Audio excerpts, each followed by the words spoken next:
Welcome to the Ram Network, where the fun never takes a rest. Oh yeah! Sports, pop culture, wrestling too. We got it all with the very best. Tune into the filter-free podcast for the latest in entertainment news. TNA Top 10 will make you laugh with their hilarious views.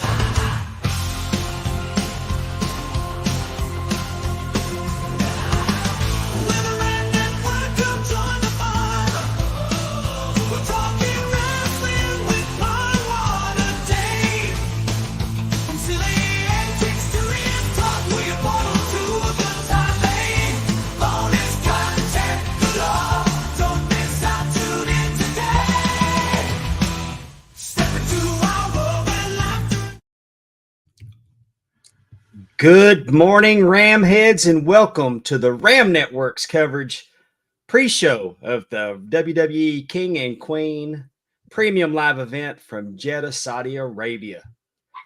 I'm Palm Water Dave. Joined with me is the unjustly incarcerated ex-prisoner Dave in the HSV. Dave, how you doing this morning? Still in prison till Monday. Terrible. 2 weeks, man. Think of it as a cleansing from all the toxic environment of X. See, it doesn't bother me like that. So yeah. I don't let people on social media get to me. I just, that guy's a moron, and move on about my life. Yeah, I don't. I mean, it's just sometimes people that go out of their way to comment. Sometimes they'll like, did you think before you typed it? Did you read it after you typed it before you hit post? People want to be cool. And I kind of am in the whole, just let it be. Cause I mean, I'll engage. Everybody knows I'll engage, but people wouldn't say that to me to my face. So I just let it be, is what it is. Adam O'Neill's here. Good morning, buddy. Or I guess it's probably afternoon for Adam. Afternoon over there in Ireland. I'll be seeing you in a couple months. Oh, how nice is that? Adam O'Neill, welcome. I think it's going to be a really good premium live event. I'm not used to not calling them pay-per-views. I'm trying to get with the program because they're really not pay-per-views anymore. I mean, only not even in other countries, because you get it on the WWE network, right? Oh yeah, but I mean, to me, a pay-per-view is like what AEW is going to do tomorrow night. I actually have to go to a pay-per-view provider and pay an obscene amount of money to watch it. And I do think it's an obscene amount of money because WWE, thanks to the network. I mean, the originally WWE Network and Peacock, we're not paying. I mean, we're paying $10 a month. Worst case, some of us are paying $5 a month, but we get the best wrestling in the world at such an affordable price. And I understand that there's a possibility that could be going away, and that they could be going back to charging pay-per-view prices again for some of their events. But what I'm saying is that I don't think they will. When you do streaming subscriptions, I don't consider that to be pay-per-view, even though you pay it. I still don't think they ever go back the other way. I think WWE's found a way to keep it at, $10 a month. But I mean, they're being paid by Peacock. They've already been paid. So, but look at all the advertising that's going on in the middle of all these now. Yeah, but I'm saying when it goes from Peacock to Netflix, I mean, we don't have to worry about it anytime soon. But I'm not worried. See, that's the thing. Nobody's going to pay for your events like Backlash and King. See, here's the thing. Yeah, but they'll pay for WrestleMania, SummerSlam, Survivor Series, and Royal Rumble. And Royal Rumble. But they're not going to pay for the other ones like that. And I don't apologize that all the dog yapping in the background. I had them quiet. I had them in there eating breakfast, and my wife came out of the bedroom and left, and they heard her come out, and they'll take them a few minutes to calm down. I apologize. But here's the thing. King of the Ring was one of my favorite pay-per-views, and I've stated this on Filter Free Podcast, I was a huge fan of King of the Ring, but I liked it as an 8-man tournament all in one night. Granted, you can't do that if you're doing a King and Queen of the Ring, but that'd be a 16-man tournament. And I don't think a 2-night event for that. I don't think a 2-night event with that would hit as hard. I'm not going to lie. I would like to see, with the sheer number of women wrestlers we now have in WWE, I would like to see some one-off every few months, strictly just women's pay-per-view. Nothing on it but women. I know they tried it before, but I think the talent level they have now compared to what they had 5-6 years ago when they tried it is different. And so I would like to see them do some women's specific pay-per-views and give more of them a chance to shine. Because if you really think about it, some of the women stars they have down in NXT are incredible. Oh yeah, the WWE's got the best women wrestlers in the world. And I'm not saying that, as a slight to AEW. I'd like to point out that you can put over the best without disparaging the rest. AEW has a lot of fine women wrestlers, has a lot of great women wrestlers that, and the ones that are still trying to become great will benefit greatly wrestling the better women's wrestlers. I'm just saying that, but from top to bottom, I mean, even some of the worst, I'm not crapping on talent, so y'all don't take this wrong. Even what would be considered the worst woman wrestler in WWE is still pretty damn good. And a lot of times the ones that don't look good in the ring are being booked to not look good in the ring. I'll give you an example. For all over the years, Alicia Fox was never booked strong. Her gimmick didn't allow her to be booked strong. Behind the scenes, Alicia Fox was coaching the women. Alicia Fox is one of the best women wrestlers in the world, but she was never presented that way. Lana was dummied down for a long time, and she was better than what she showed on television by the booking. I would argue that Maxine Dupree's struggles in the ring are booked that way. So when she finally does start achieving, it's like you've watched her go from zero to hero, because that product is not going to put greener than goose shit talent in the ring on a national platform to make them look bad for no good reason. Does that make sense? We're going to find out. I think I agree with you on most until Maxine Dupree. I think she's still in the learning phase. But I'm interested to see how she evolves, because she's taking it seriously. And I've seen some of the botches she's had, but she didn't get a lot of in-ring time in NXT. But if you watch it now, they've seen some of the struggles she's had, and they're keeping her matches much more simple. And I'm good with that. I think Maxine Dupree is going to be much better when she. I wasn't saying that she has 5 stars. I'm just saying that's not going to happen. But I'm saying, I think the fact that they're pointing it out, that they've pointed it out on television, might lead you to some. But she had some pretty bad, rough spots at the Royal Rumble.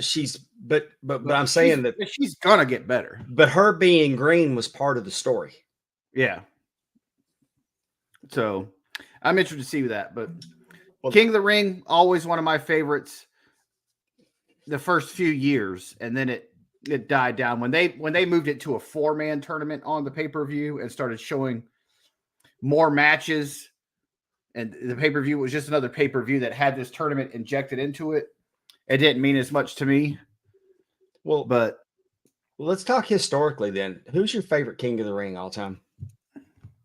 Well, I mean, I kind of like the gimmick of the King. Right. So I liked when the guys took the gimmick and ran with it. You had your first one, like that I really remember with living the gimmick, was King Harley Race. Yes. So then he lost it to Junkyard Dog. And I'm going to tell you that when I saw Harley Race do the King gimmick, I was embarrassed for him. That's my diehard NWA fan. Like, what in the hell have they done to, at the time, the greatest NWA champion that they'd ever had? Yeah. Because I still don't think Flair at that point had exceeded him.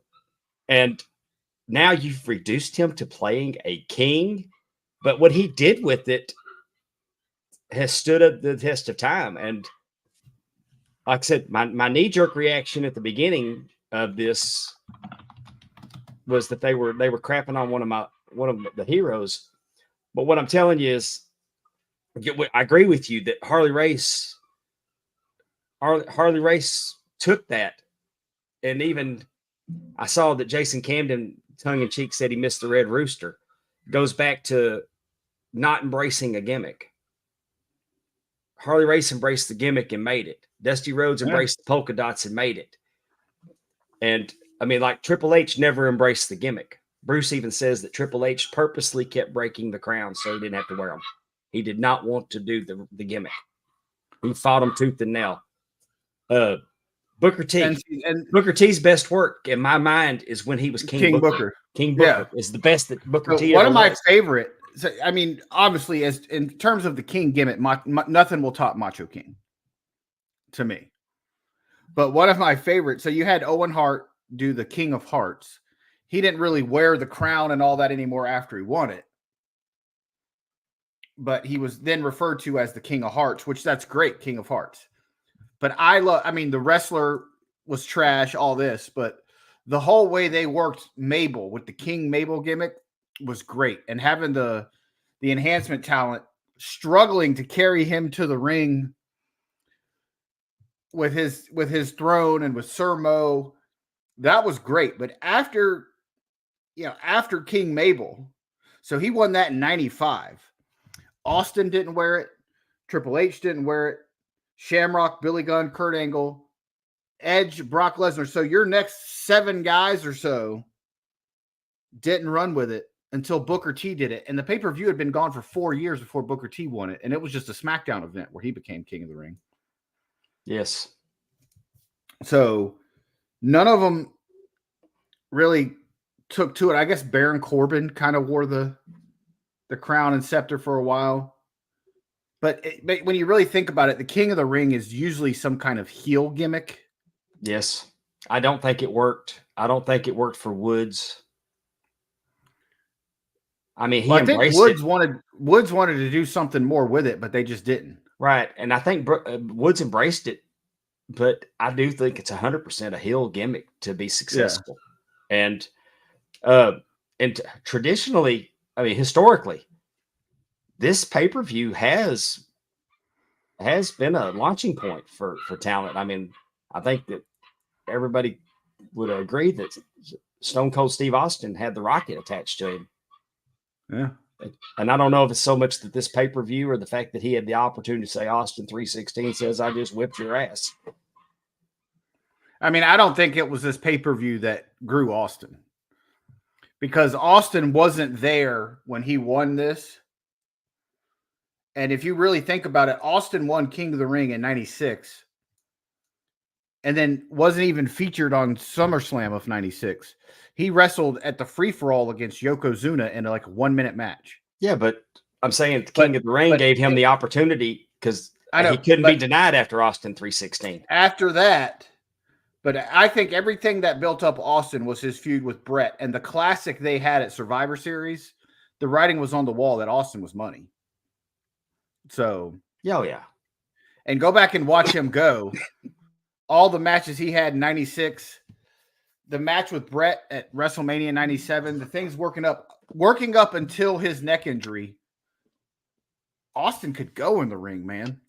But wouldn't you argue, though, that his ability to sell a T-shirt is what made him finally get over with Vince? Oh, yeah. I mean, the Austin 316 was... That was undeniable.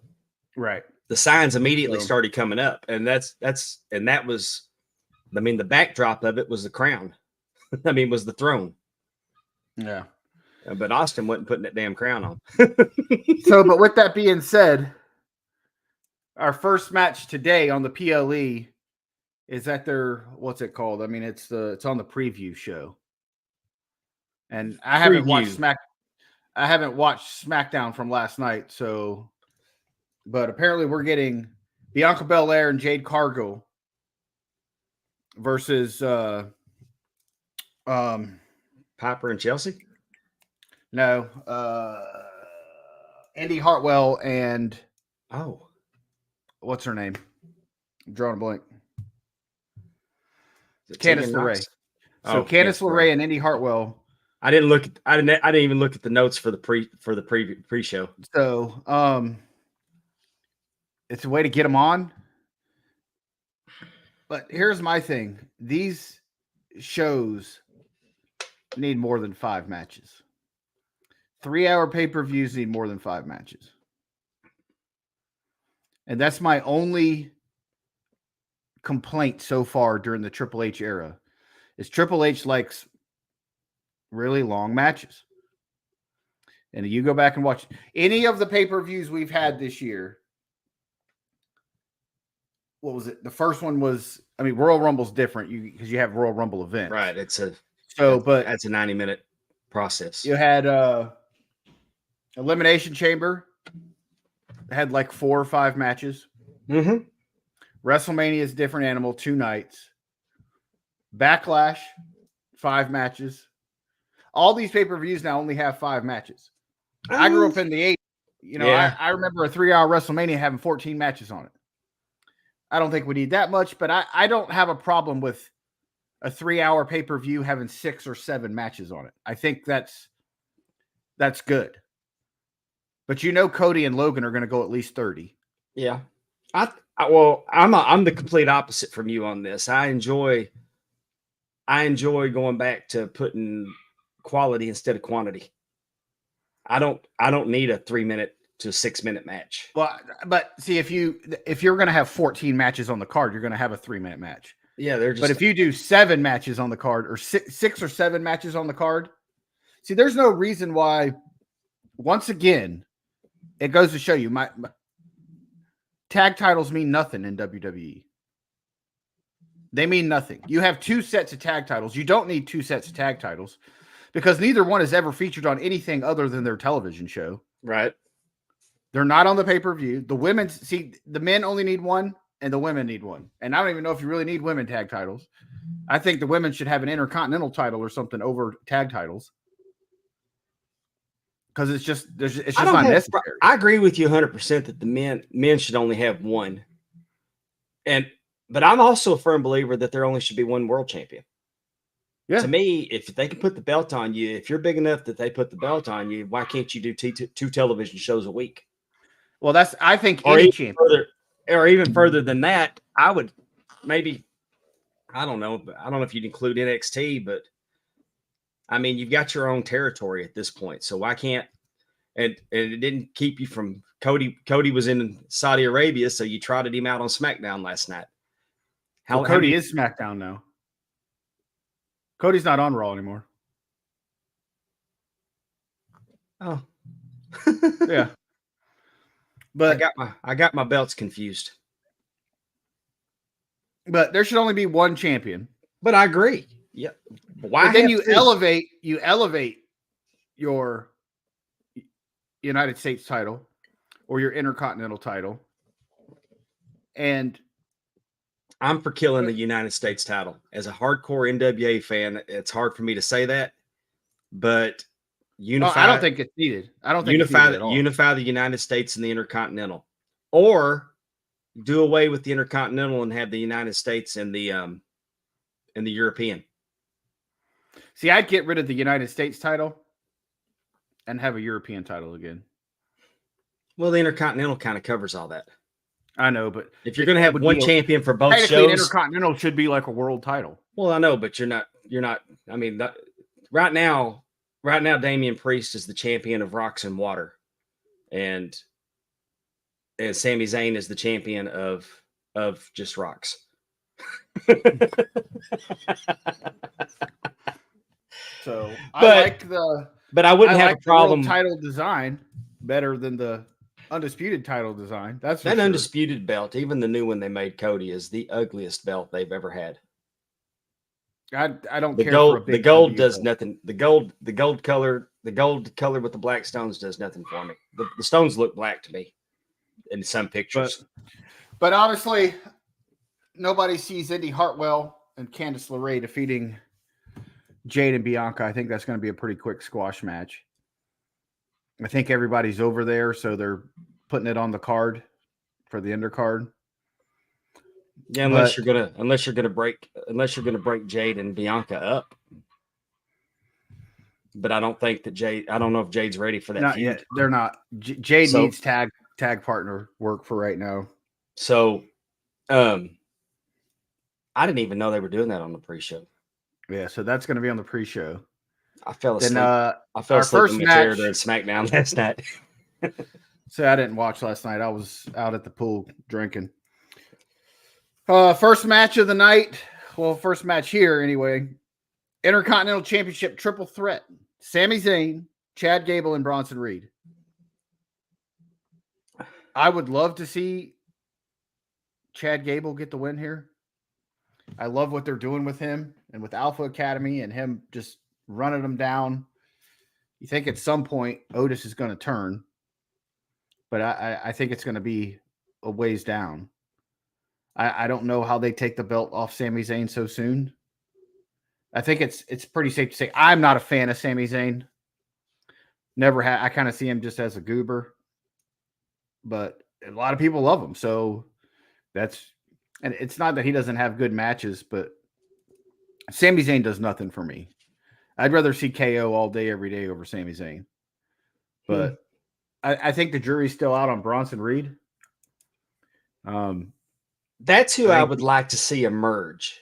Right.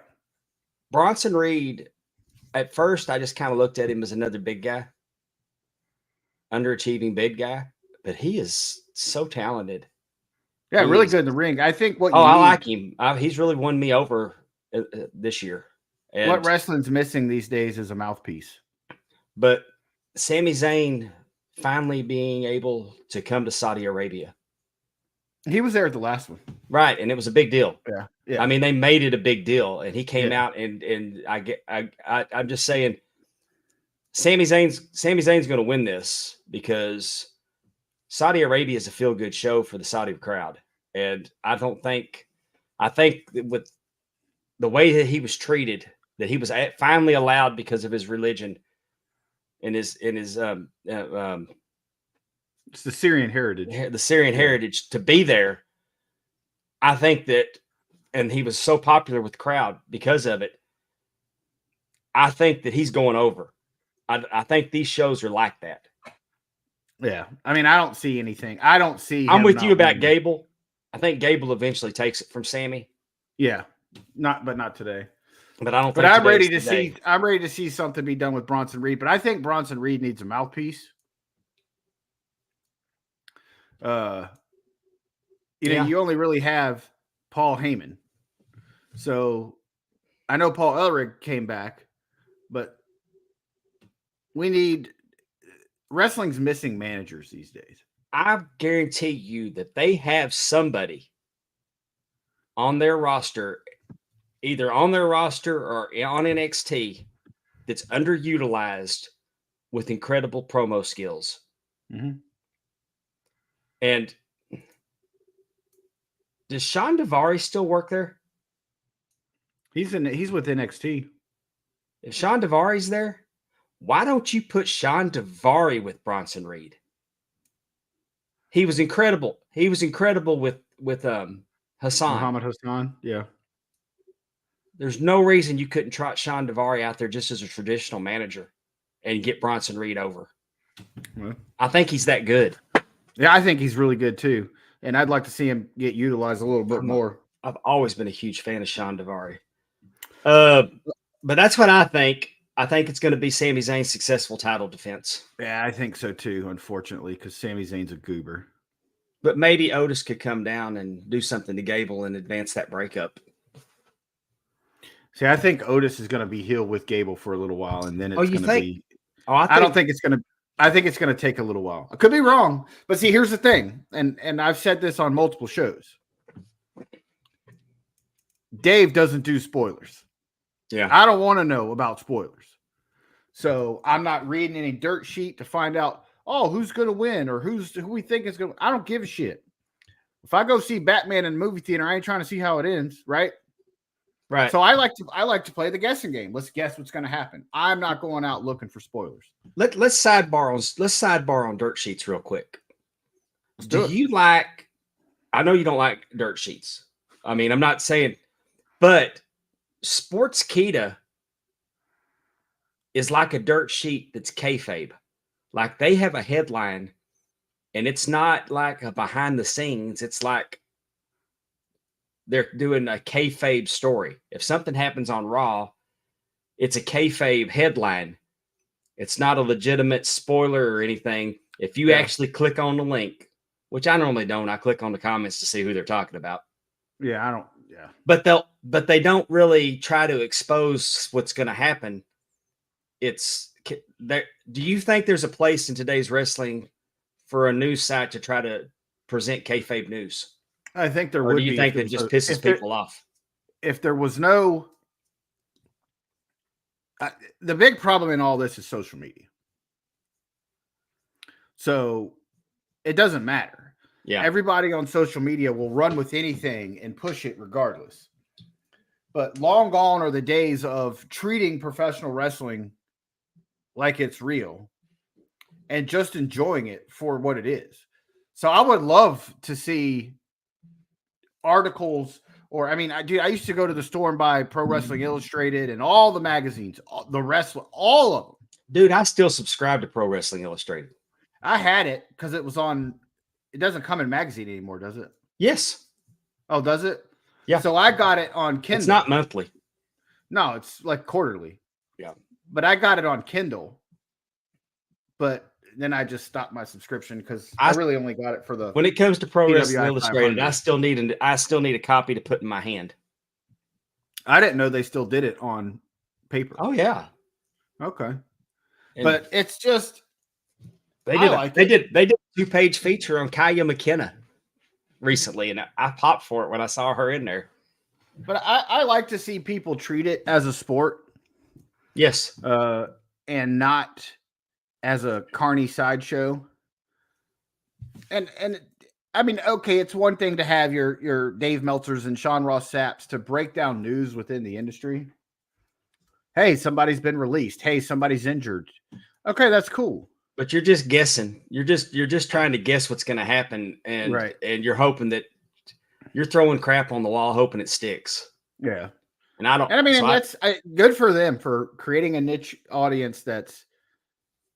I mean, they're doing well with their lives. I don't want cool. I don't want surprises spoiled for the Royal Rumble. So and so was seen at the airport. So and so's backstage. And one of the reasons I didn't watch SmackDown last night and didn't make it a priority is because I had forgotten that it was in Saudi Arabia. Yeah. And everything was plastered all over social media anyway. So I was like, well, fuck it. I already know what happened. So what's the point? I got the spoiler. I got a spoiler and didn't realize it either. And I was thinking, that match wasn't on Raw Monday night. How did they do that? Because they spoiled Nia Jax and Bianca Belair for me. So they spoiled both of them. They spoiled Randy Orton but it's the same thing. So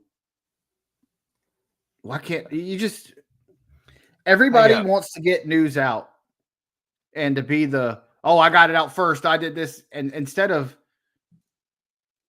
I mean, what good does it if you're a Twitter account and you have 10,000 followers? Right. What good does spoiling everything do for you? Are you trying to show off your big brain, I guess? So, I mean, I will.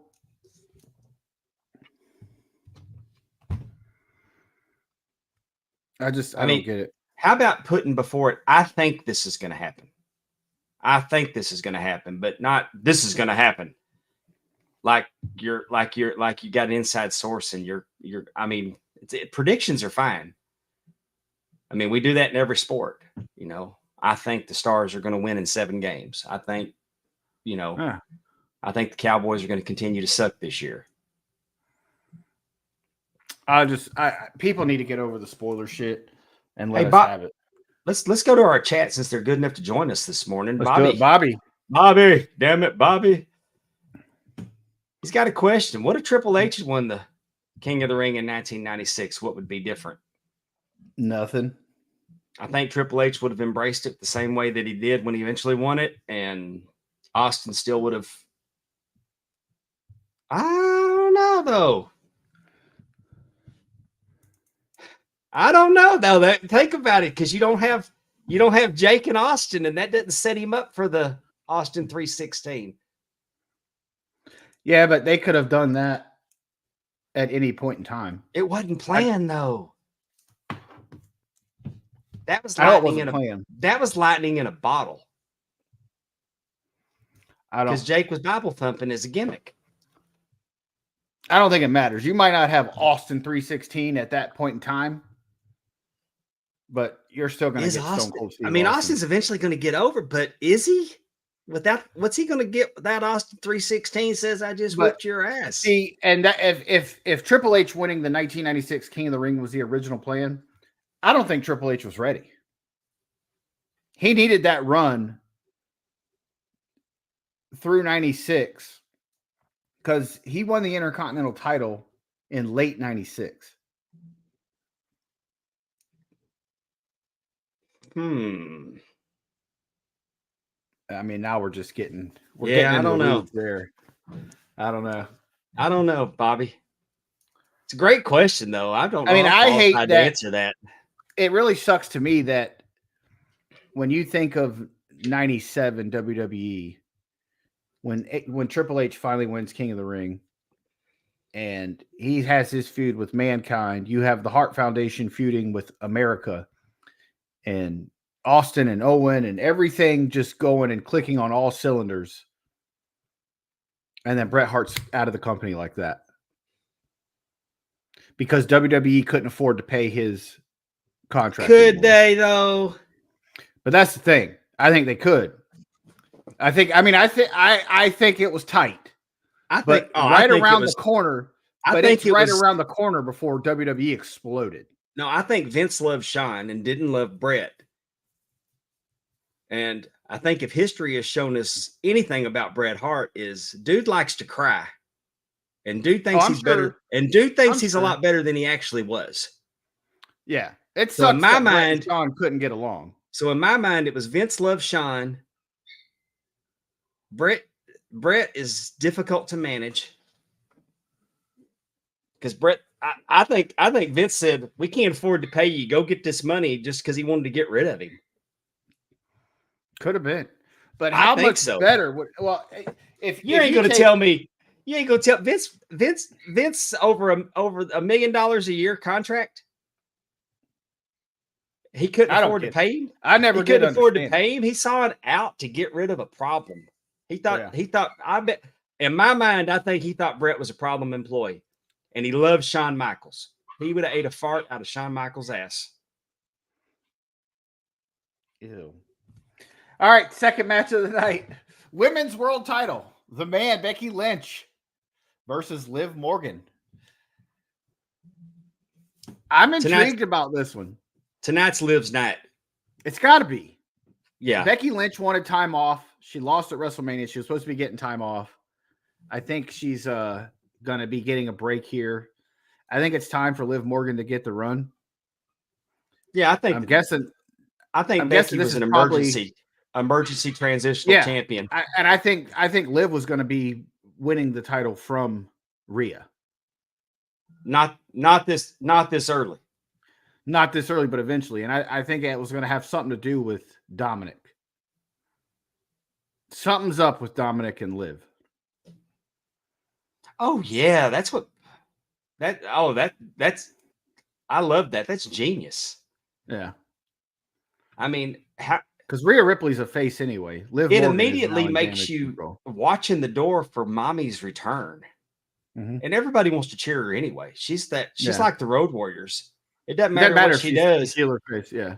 I mean, the Road Warriors went into Memphis and got booed, and they booed Jerry Lawler against them. I mean, it was The Road Warriors destroyed so many people for so long that it didn't matter what they did; they just became loved, and that's already happened with Rhea. So, I think Saudi Arabia is going to get to see a new champion tonight. I think so too. I think it's good for Liv to defeat someone of Becky's caliber. Yeah, she needs it. Her first one was a cash in, so Yeah. it's going to be But a her lot of character people is don't so like- much better now, and her right. A wrestling lot of so people much don't better. like Liv Morgan. I think she's awesome, and I think she's one of those that you talked about. Very green when she started. She has improved tremendously. So I'm here for it, man. I honestly don't think cash-in victories help champions at all. I don't either. I mean- I don't like it. I would rather Is them. that- I have a title shot at the next pay-per-view, or kind of like Rob Van Dam did with John Cena at ECW One Night Stand. Instead of them running in, it's a shock value thing now. They run in, oh my god, it's so great. But it's not a shock. It's a doesn't- shock when they don't. When they go, Right. they get the briefcase. There's so many times that you don't understand why they didn't cash in. Oh, there's this opportunity. Why didn't he cash in? Real, this has been going on so long now Yeah. that it's almost a stale gimmick. It's almost a stale gimmick. And do you see Damian Priest as being stronger for being the champion right now? Not really. Seth I had that like belt. Damian. I'm not Seth gonna had lie. that I belt. like Damian Priest. I love him. But Seth had that belt built up to mean something, and they have done absolutely nothing with it since Damian. It doesn't matter. I think at Clash at the Castle, it's going to Drew anyway. You would think. So, well, I don't know. I can see CM Punk keeping him from getting it though, because I don't think those two are going to need a belt for their feud, and that's going to be a banger. There's been too much buildup for CM Punk and Drew, and CM Punk takes a lot of joy in screwing Drew. well, we'll see. We will see. I don't remember a time when their storylines have been so strong from top to bottom of the card. It's great.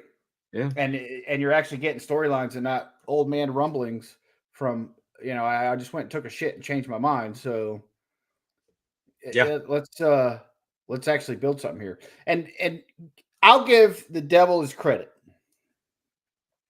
You go back and watch the Attitude Era of WWE. It was it lacked a lot of star power at the top. But Vince Russo did a good job of creating storylines for some of the mid-card. I wasn't a fan of how every title had to change hands every 2 weeks. But he made you care about certain things within the mid-card. And that's the only thing you're ever going to hear me say good about Vince Russo. Because the guy's a chode. But at least there's other stories. And that's what Triple H is bringing back. There are other stories in the card that don't revolve around Cody and Roman. There's a lot going on down here. Oh, yeah.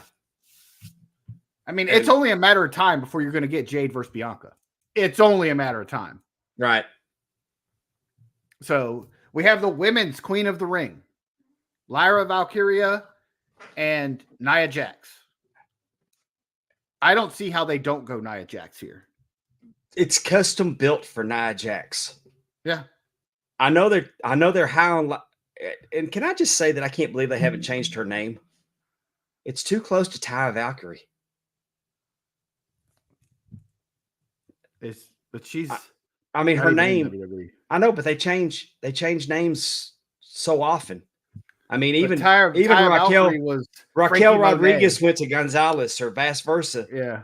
For no apparent reason. But this lady's name sounds so much like Taya Valkyrie. Yeah.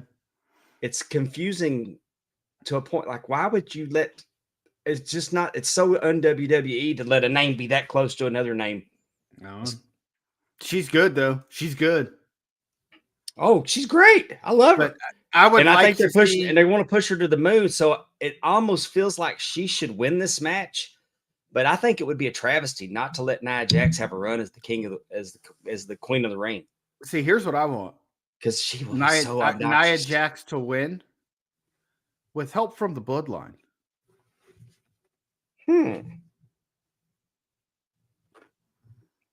She's part of the bloodline. And she's on SmackDown now. Put her in the bloodline.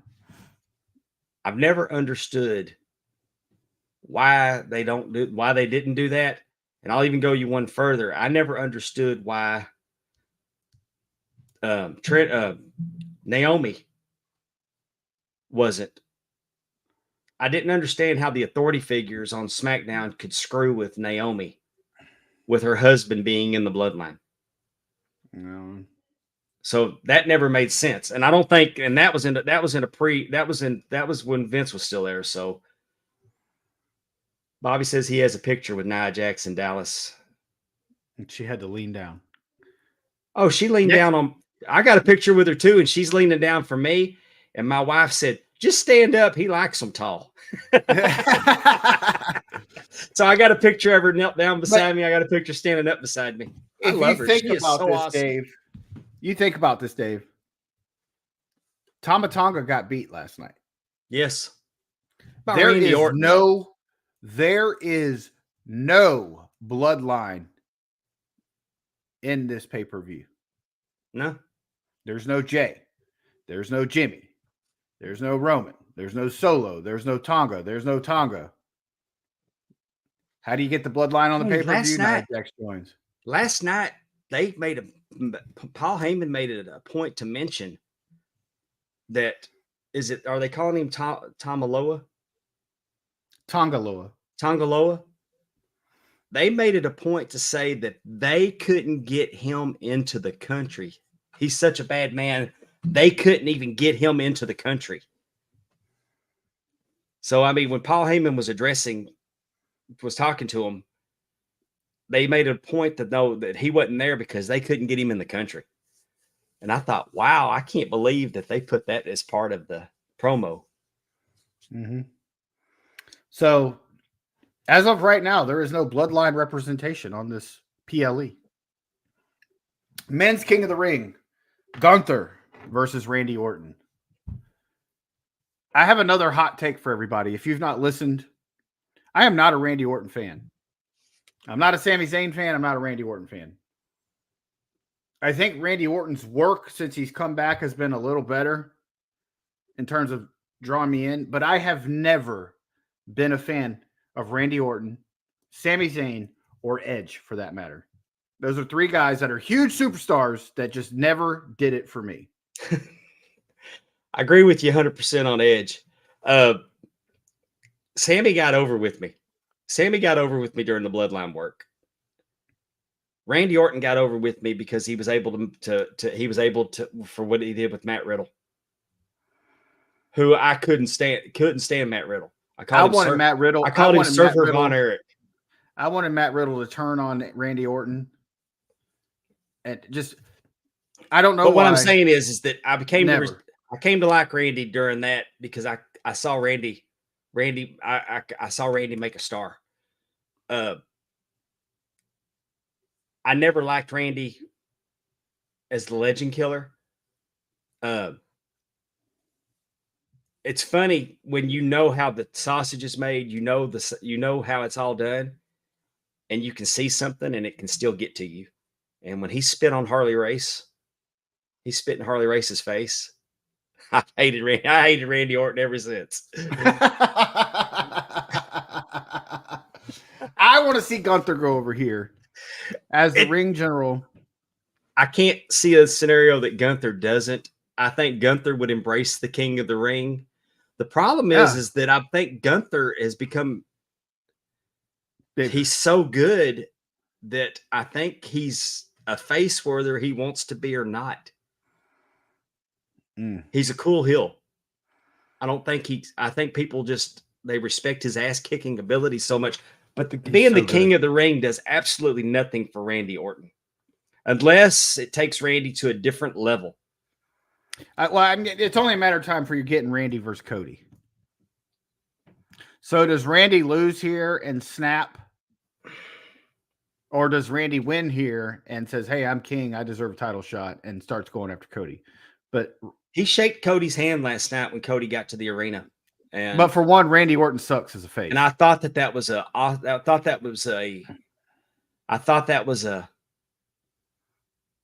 I don't know. I thought it was a strange interaction for Randy Orton and Cody. But I think we're getting Randy Cody in Cleveland. I think Randy's kind of like, I've been here for. I think that it may be that Randy's attitude is, I've been here for over 20 years, and Cody thinks he's better than he is, or I mean, I don't know. Randy Orton's much better heel than he is a face. Yeah, he sucks as a face. I'm super excited to see where it goes, because you never know when Randy's going to snap, because you know it's coming. Yeah. He hadn't snapped on KO yet. He didn't turn on Riddle, but you know it's coming. I just want to see Gunther chop the shit out of Randy Orton until he cries.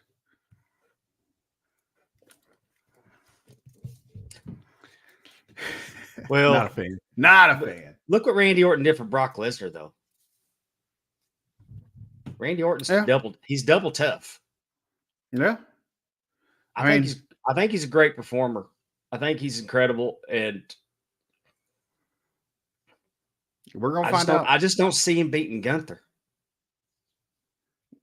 I want to see Gunther win. I think that the King is custom made for Gunther. Yeah, but I have a feeling Gunther's going to win it, and my wants of a king of the ring is just going to be he's still the ring general. But if Randy Orton got it, and then just turned on the arrogance, yeah, you might be champion, but I'm king. A lot of ways to go with it, so we'll see. That's the best part about it now, is that it's not as predictable as it used to be. Ben Jones from Down Under. What's up, Ben? Down Under. All right, our main event of the evening, WWE Champion Cody Rhodes versus United States Champion Logan Paul. I mean, I'm going to do it. Think Cody's losing this. I'm going to do it as a shout out to the TNA Top 10 board game Top 10 episode. It's going to be Cody Rhodes with the brass knuckles in the center of the ring. Oh, nice clue. I've got it. Yeah, I'm clued in on you. It was a deep cut there. Deep cut. It's got to be Cody. They've told a story already in the interviews. Logan Paul gave Michael Cole a set of brass knuckles and said, "I'm not going to use them this time." Then last night they were in the ring together, and Cody had a referee. Referee just happened to be at ringside. Jump in the ring and do a pat down. So, well, you won't mind if referee checks you. I think you got them on you now. So he said, "You check Cody first." So he pats down Cody like a TSA agent. I mean, he's all up under his nutsack and everything, and doesn't find anything. And then he goes over and he's checking Logan Paul, and sure enough, there's a pair of brass knuckles in his cargo pants. And he goes, "These aren't even my pants. These are my brother's pants. I don't wear whatever name brand that he said." But he had the brass knuckles. Well, Cody ended up with that set of brass knuckles because he's holding them up, talking to Logan Paul. I never saw Cody do away with the brass knuckles. The brass knuckles are going to come into play today, but it's going to be Cody Rhodes that's going to use them. And what if Randy Orton wins King of the Ring and associates himself with Logan Paul? That's what I'm saying. What if Logan Paul helps Randy Orton win King of the Ring? There's a lot out there. Man. It's fun. But I'm here for it. I'm excited to go watch it. I know I am too. You're going to do it. You're going to be doing the live watch along. I'm going to do a live watch along on AFS. So we really do appreciate everybody that came and joined us. All the chatter on the chat box here. Love hearing what you guys have to say, your questions. Hope you guys enjoyed the show here with us, me and Dave today. Before we go, let's those of y'all that are watching, let us tell you a little bit about, you see the Ram Network. The Ram Network is our Patreon. The ramnetwork.com will take you there. It's bonus content. I'm Palmwater Dave. I do Talking Wrestling with Palmwater Dave. Dave in the HSV is a member of the Filter Free Popcast. We also have the TNA Top 10 with Andrew Hermes and Terry Weaver. We've all combined together to do bonus content behind the on our Patreon. I do World Class Flashback with Timmy C. Dave and Andrew are doing Hard Times. A revisit of Crockett Turner Wrestling. And tonight, Eras, the new generation. Tonight we are watching Starrcade 85: The Gathering. Come join us. This guy's never seen it. Never seen it. The greatest cage match in history. I cannot wait. I'm going to make it a point to be there because I want to experience you seeing the greatest cage match of all time. You'll never watch a cage match the same way again after you watch this one tonight. That's not hyperbole. That is the gospel. I have never seen Magnum TA versus Tully Blanchard inside a steel cage, and I'm here for it. You got to remember, I was 4 years old here, so wasn't really my gig, but I did have Starrcade 86 on tape. If you'd have seen it at 4 years old, it would have done to you with cage matches what Jaws has done to me for the ocean. Was. But we do things like that. I do World Class Flashback with Timmy C. He does that with Andrew. Andrew and Allison Faye do they completely pivot away from wrestling and do a food show. Just put it in your mouth. Yep. Terry Weaver has I Was There. We've come up with a spreadsheet where we're all talking about the biggest events in wrestling history that we actually attended. So and not only that, but our Patreon subscribers can get in and discuss the wrestling shows that they were at. Yes. On I Was There. So not you won't just be hearing us. We are actively going to get our Patreon subscribers in. Like tonight, there will be an opportunity for anybody that's a Patreon subscriber to the Ram Network to jump in on Hard Times and Beyond when we are watching Starrcade 85 and join in on the show. Because we want that. We want to interact with you. We want to hear what you have to say.